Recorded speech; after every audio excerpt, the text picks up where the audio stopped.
Maingay sa labas, tawanan, kwentuhan at sigawan ng mga housemates. Ngunit sa loob ng confession room, iba ang hangin. Tahimik, seryoso.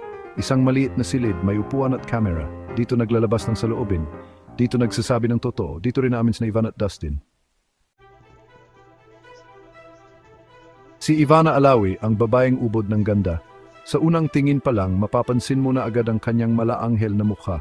Ang kanyang mga mata ay tila bituin sa kalangitan, kumikislap sa tuwing siya ay ngumingiti. Ang kanyang mga labi ay parang rosas, mapula at kaakit-akit. Hindi mo may kakaila na siya ay isang tunay na diyosa ng kagandahan. Maputi, matangkad at mayuming kumilos. Ang kanyang kutis ay parang porselana, makinis at walang kapintasan. Sa bawat hakbang niya, tila siya ay lumulutang sa hangin, puno ng grace at elegance. Ang kanyang tindig ay nagpapakita ng kumpiyansa at dignidad na para bang siya ay isang reyna sa kanyang kaharian. Ngunit sa likod ng kanyang ganda, may tinatagong bait at tunay na pagkatao.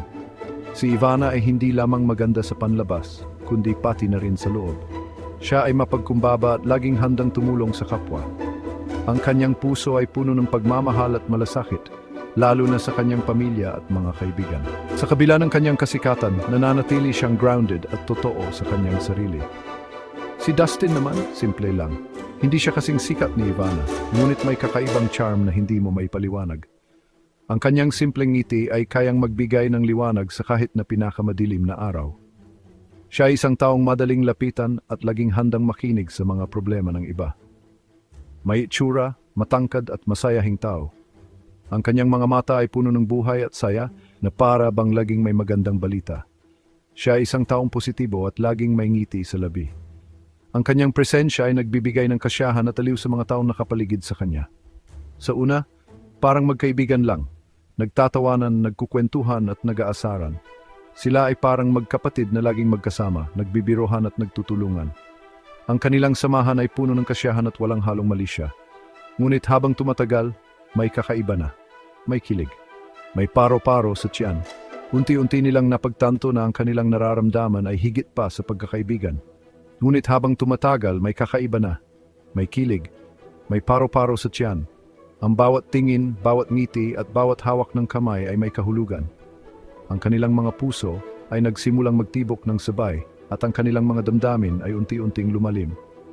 Sa bawat araw na magkasama sila, mas lalo nilang nakikilala ang tunay na kahulugan ng pag-ibig.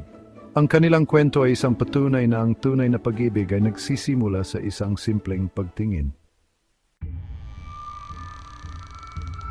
Pinatawag si Ivana sa confession room. Sumunod naman si Dustin, kapwa sila kinakabahan, hindi mapakali. Pinagpapawisan ang mga kamay. Ano kaya ang sasabihin nila? Ano kaya ang magiging reaksyon ng isa't isa? Dustin, panimula ni Ivana.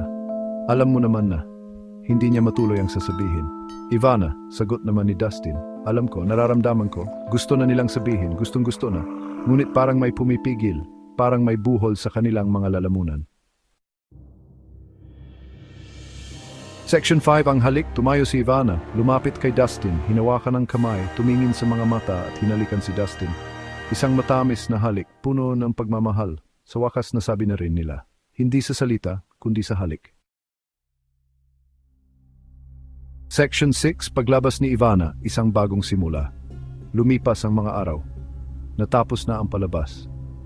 Ang bawat sandali sa loob ng bahay ni Kuya ay puno ng emosyon, tawanan at mga pagsubok. Ang bawat isa sa kanila ay nag-iwan ng marka sa puso ni Ivana. Sa bawat sulok ng bahay may mga alaala ng kanilang samahan, mga kwentuhan sa gabi, at mga hamon na kanilang hinarap ng magkasama. Ang mga araw na iyon ay hindi malilimutan ni Ivana at ang bawat alaala ay magsisilbing inspirasyon sa kanyang bagong simula. Lumabas na si Ivana ng bahay ni Kuya. Sa kanyang paglabas, dala niya ang mga aral at karanasang natutunan. Ang bawat hakbang palabas ng pintuan ay simbolo ng kanyang paglago at pagbabago. Ang mga ngiti at luha na kanyang naranasan ay nagpatibay sa kanyang loob at nagbigay ng bagong pananaw sa buhay. Ang kanyang paglabas ay hindi pagtatapos, kundi isang bagong kabanata na puno ng pag-asa at mga pangarap. Dala-dala niya ang mga alaala. Ang mga larawan sa photo album ay nagpapaalala sa kanya ng mga sandaling puno ng saya at pagmamahal. Ang bawat pahina ay kwento ng kanilang samahan, mga tawanan at mga pagsubok na kanilang hinarap. Ang mga alaala na ito ay magsisilbing inspirasyon sa kanyang bagong paglalakbay. Ang bawat larawan ay isang paalala na kahit anong pagsubok ang dumating, may mga taong handang sumuporta at magmahal sa kanya. Dala-dala niya ang pag-ibig nila ni Dustin, bagong simula, bagong kabanata. Ang kanilang pagmamahalan ay nagbigay ng lakas at inspirasyon kay Ivana. Ang bawat yakap at halik ay nagbigay ng tibay sa kanyang loob. Ang kanilang relasyon ay isang patunay na ang tunay na pag-ibig ay kayang lampasan ng anumang pagsubok.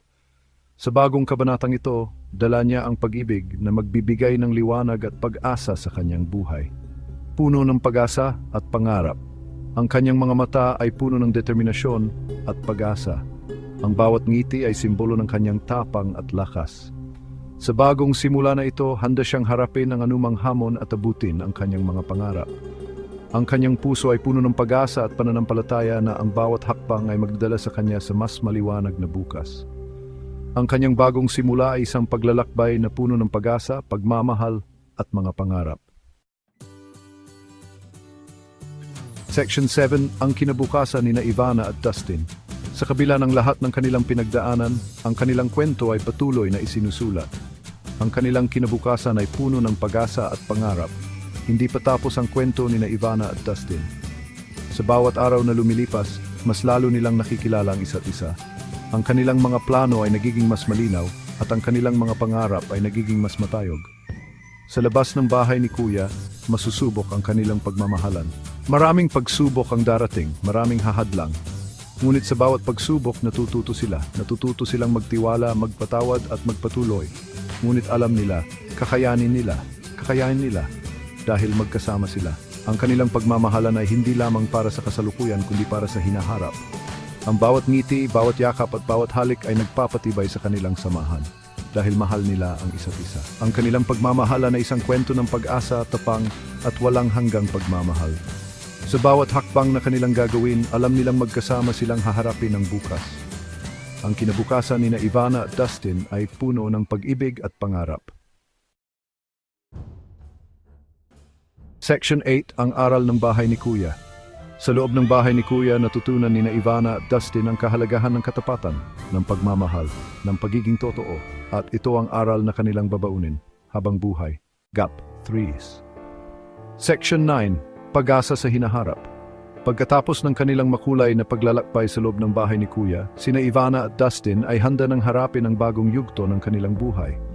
Ivana sa kanyang natutunan ay nagpasya na ituloy ang kanyang pangarap na maging isang matagumpay na negosyante.